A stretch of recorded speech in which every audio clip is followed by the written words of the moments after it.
Boker Tov, Parashat Vayeshev. Paracha, ce qui est exceptionnel dans cette paracha, c'est que la paracha nous explique pas rien que comment un tzaddik se comporte dans des moments de bonheur.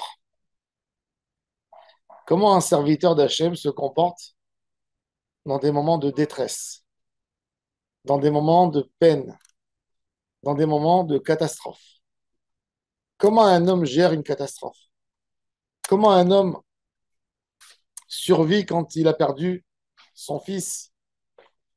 Comment Yosef Hatzadik, qui a été vendu par ses frères, comment il ne perd pas espoir et il reste ce Yosef pur, ce Yosef gentil, ce Yosef qui ne perd pas espoir, qui aime la vie et qui aime le monde.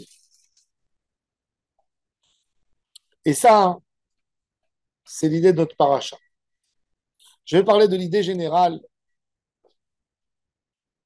Vayehi Adonai et Yosef, Vayehi Ishmatztiach. Comment un homme peut vivre un monde, une vie, où il n'est pas contaminé par le mal que le monde a? Quand on regarde, vous savez, une âme qui est un peu sensible à ce qui se passe autour d'elle, elle voit l'injustice, la souffrance des gens, des maladies, des misères. Et tu prends à cœur ce que tu vois. Comment ça se passe? Comment ça peut arriver une chose pareille? Et surtout avec soi, quand nous on est touchés. Et la Torah nous dit sur Yosef, Vayi Adonai et Yosef. La seule force de Yosef, c'est que Yosef vivait dans un autre monde. Il s'est créé son propre monde à lui. Qu'est-ce qu'il y avait dans son monde? C'est ce qu'il a décidé de faire entrer dans son monde. Quand un homme décide que son monde contient tellement de choses, eh ben quand il voit un élément qui n'est pas en place, ça le gêne. Mais quand un homme décide que mon monde à moi, c'est 2 mètres carrés de Torah, de Gdusha, je ne veux rien savoir, ça ne m'intéresse pas ce qui se passe ailleurs.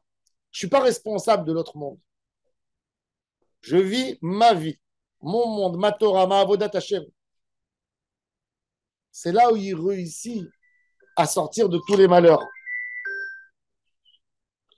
Yosef Hatzadik, Yosef Hatzadik, toute sa Avodat Hashem de Yosef, c'est de s'approprier un monde à lui, de s'approprier un monde où il cherche Hashem Itbarach et il vit avec Hashem. Il vit la présence d'Akadosh Baruch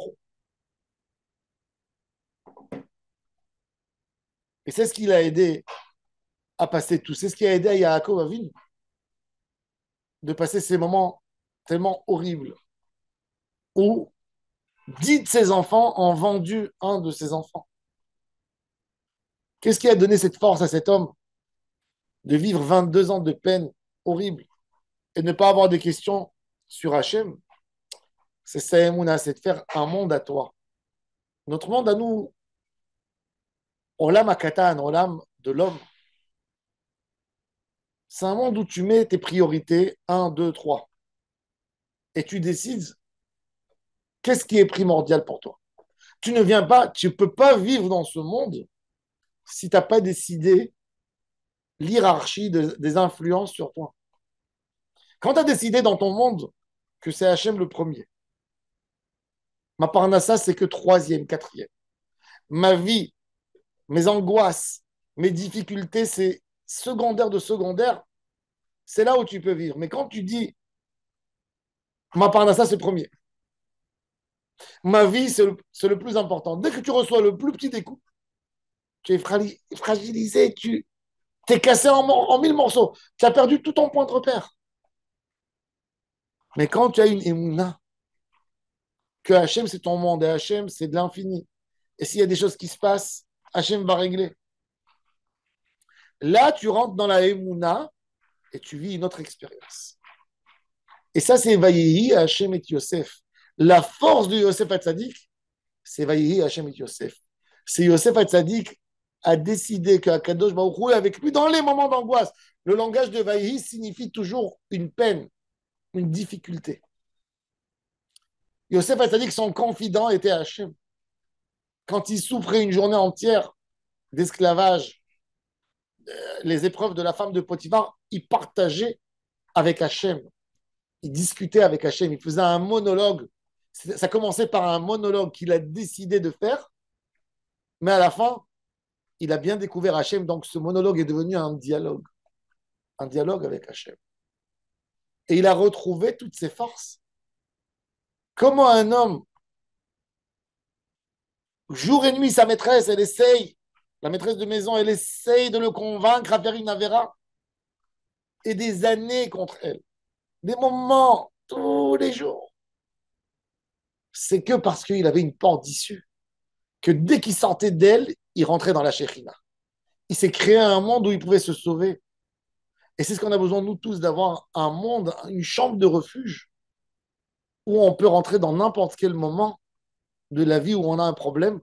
On rentre dans une chambre qui n'est pas atteinte par nos problèmes, par nos difficultés. Cette chambre, elle s'appelle la chambre de la Emouna, la chambre de la Avodat Hashem.